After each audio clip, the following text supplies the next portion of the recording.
Hey everyone, just a quick video here unboxing this BONTEC PC tower holder. So I have one of those adjustable, height adjustable desks, and I wanted to hide my CPU under the desk, and I thought this would be perfect for my setup.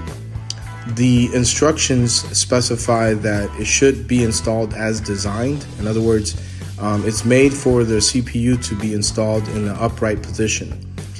For me, I wanted to install it sideways or in a horizontal position, only because I feel it would hide more of the PC. And as I inspect this product, it is doable, but I think I'm just going to stick to the manufacturer's suggestions and leave it in the upright position. You can see the metal brackets here. They're pretty sturdy, nice strong metal. And that's the part that gets mounted to the bottom. And then those plastic straps, they're made kind of like a grip holder for the bottom of your PC. But overall, I think this is going to be a good fit for me. Hope you like it.